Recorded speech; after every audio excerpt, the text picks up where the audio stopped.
Lovely. So, why ice cream, people are asking? Well, the ice cream part started when I was ordained back in 1999, when some good friends, Ailish, who's here, Ailish and her husband Dave, said to me, we're not going to buy you a Bible. We know you love ice cream. You've got tons of Bibles. Here's an ice cream maker and a Ben & Jerry's recipe book. So that was 18 years ago. So thanks to them, that's got us into making homemade ice cream. We've been making it for friends, for family, for special events, and just generally experimenting because it's fun. And why trafficking? Well, 8 or 9 years ago, my mate Kaz, who's here somewhere, was supposed to go to hear a guy called Ben Cooley speak at Dundonald Church, but she'd double booked herself. So I went as her deputy. And that was the first time I'd heard about human trafficking. And those that know me well will know that I can be a little dramatic, but I'm not being dramatic when I say what I heard changed my life. And I will never be the same again. I heard this young man talk about a heinous crime where people, vulnerable people, have the most horrendous things done to them. And I came back and I thought, oh, I can't unhear that. So Ben then went on to form the charity Hope for Justice the following year, and for all of that time, Gav and I have worked alongside them. One of the pinnacles was the Zoe Challenge, which was in 2013, and I think Sam and Tim are here because they joined in as well. Gav and the team cycled from Latvia to Southampton, which followed the route of Zoe, who was rescued, who was trafficked from Latvia all the way through Europe, but was rescued in Southampton, and she is now on the road to recovery. So a couple of years later, in 2015, we were at home around the family dinner table, and I was serving ice cream, and I was just dreaming, and I just said, you know, if I ever had my own shop, it would be an ice cream shop. We'd employ survivors of human trafficking. We'd raise funds for child soldiers for their rescue and rehab. You know, a social kind of justice business type thing. And Sally, without missing a beat, said... We could call it Just Ice. And all five of us went, ooh. It's true, you could have been there. And actually, my heart skipped a beat, and I couldn't put it down. You know how something just gnaws away at your mind? And we kind of went around business, but a few months went by, and I couldn't get rid of it.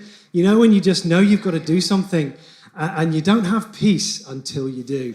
So we were at a conference, and we'd come back to the hotel, and don't worry, it's not a great story. And I said, Sal, we've got to do this. I said, I really think this is something we can't just put aside. I really feel we should do it. Helen Keller said, life is either a daring adventure or nothing. We decided that we don't want to get to the end of our life and have some regrets and say, do you know, I wonder what would have happened if we'd have started an ice cream business. That really captured where we were at. I'd be a stone lighter, I tell you, this year. It's just ridiculous. So at the conference, Hope for Justice must have said 10 times their main need is for employment. When you've been rescued from trafficking, part of your recovery is to get employment. But the problem is you're not employable. 90% of people that are rescued from trafficking have got mental health problems. It's very hard for you to hold down a traditional job. And we came back and we walked, this is no word of a lie, we walked in the front door and there on the mat was a supplement from the Sunday paper we get at the weekend, and it said, how to start your own business. And I picked it off the mat and I turned to the front page and it said, if you're thinking of starting your own business, my bit of advice would be just start. So we thought, right, we did a fair trade fair at Christmas. So Gav said, right, we'll make ice cream and see if anybody buys it. And that's what we did. We got it completely wrong. We didn't know the freezers. We couldn't keep opening and shutting the freezers. By the people at the back of the queue actually was served a bowl of soup that they could have had with a straw. It melted so spectacularly. But we thought, no, actually we could do this. And then, so we decided, yeah, we'll start a social enterprise. We didn't know what it would look like. And then I had a conversation at work, which was to catapult us into the next level. And one of my very lovely patients was asking me what's new in the Murray household. And I said, well, we're into ice cream and we're thinking of doing this social enterprise. It's called Just Ice. And she went, oh, she said, do you want me to do your intellectual property? And it turns out that she is a partner with Baker McKenzie, who are now my new best friends. And she searched the name to see if anybody owned the name Just Ice, and came back, because we are really attached to this name. And it came back that Danone, Danone, owned the, it was in your head, you wanted to do it. Should we all do that together? Danone. And they already owned the name. They weren't trading under it, but they owned it. But as it happens, Baker McKenzie are Danone's lawyers. And they said, would you like us to have a little informal word? Which they did. And I could really expand this, but suffice to say that they have very kindly given us the name. So we love that. We have a clause that we cannot serve frozen yogurt, so don't put frozen yogurt as a suggestion, because we can't do that, but everything else we can. And that was a massive catapult for us that, yeah, we're going to do this.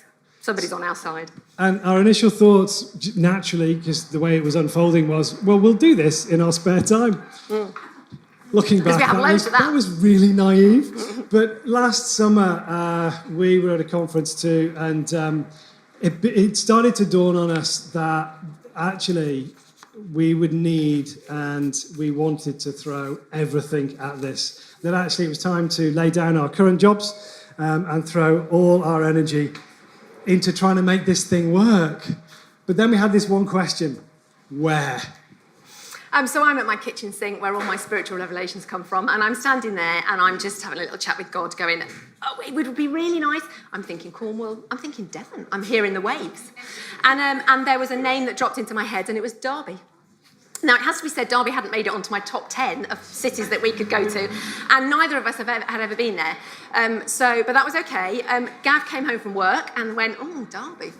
Well, he said, actually, I am going there in a couple of weeks, and he's in a leadership group where they decided one lives in Spain, they're all over the place, and they decided to meet centrally, and that was Derby. Did you know Derby is the centremost city that you can get in the whole country? Right, hence the Midlands, right slap bang in the middle. So all roads do really lead to Derby.